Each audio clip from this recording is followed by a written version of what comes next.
Meghan Markle appoints Amy Pickerill as her girl Friday, what it really takes to be a top royal aide.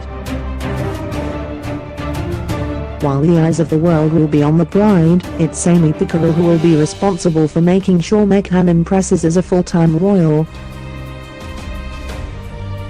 Expect to see her everywhere Meghan goes, making sure things run like clockwork, says royal commentator Claudia Joseph of Meghan Markle's top new aide. Amy Pickerill will be the linchpin in Meghan's team, her right-hand woman, confidant and girl Friday. It was revealed this week that Pickerill, whom Kensington Palace describes as an assistant private secretary in Prince Harry's office, is now responsible for managing Meghan's engagements as the weeks tick down to the May wedding. But while the eyes of the world will be on the bride, it's Pickerill who will be responsible for making sure Meghan impresses as a full-time royal.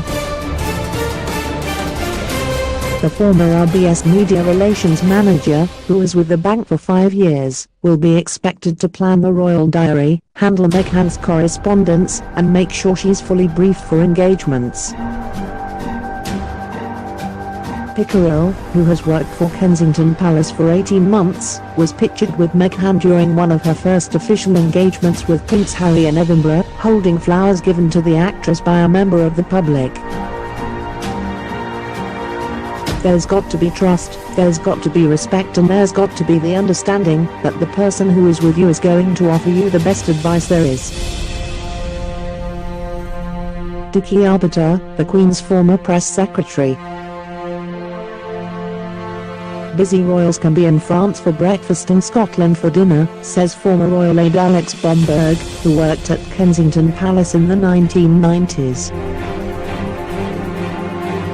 They do 3 or 4 engagements every day, so managing that will be quite hectic. But according to Dickie Arbiter, the Queen's legendary former press secretary, Pickerill will need to play an even more vital role in guiding Meghan as she adjusts to life post-Hollywood. Amy will need to advise her on what to do and what not to do, the royal commentator says.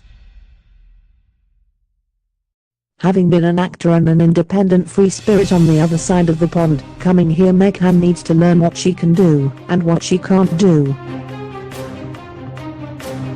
What she can't do is make political statements or comments and get involved in controversies.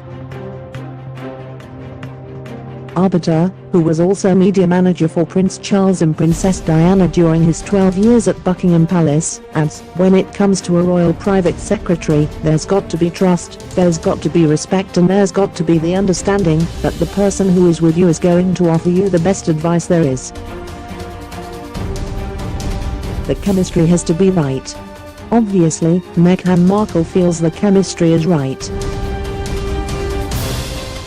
The chemistry has to be right.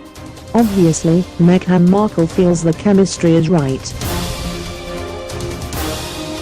Former royal assistant Bomberg agrees that a solid relationship between the royals and their staff is key to making sure the monarchy runs like clockwork. Bomberg, now boss of Intelligent Protection, which provides security for royal families around the world, spent a year living in the Kensington Palace apartments of the Duke and Duchess of Gloucester as part of an army posting. Amy is going to become very close to Meghan, he says. It's a very private, very personal role. You are with the royal family when they have their royal face on, but also when they have their personal face on. When they want to kick off their shoes in the back of the limo, when they have moments of "that was difficult, that was emotional," if they've been to the likes of a children's hospital. They are there in those moments.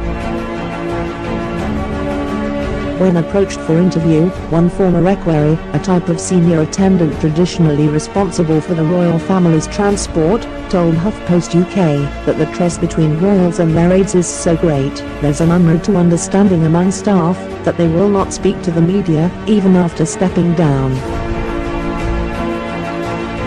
But an intense desire to serve and protect the royals is not always beneficial, says editor-in-chief of news website Royal Central Charlie Proctor, especially if it puts aides in the public eye. The fundamental rule for private secretaries and members of staff in the royal household is to stay out of the news, he adds. A key example of this can be seen in 2015 when Prince Charles' communications secretary grabbed a reporter's microphone from his hand and threw it on the floor.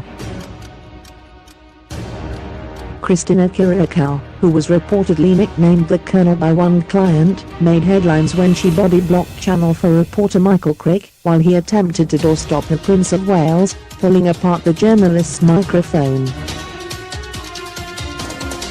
It was a bizarre moment, and one that shouldn't have happened, Proctor adds. As long as Amy stays in the background and doesn't grab Michael Crick's microphone, I'm sure nothing will go wrong.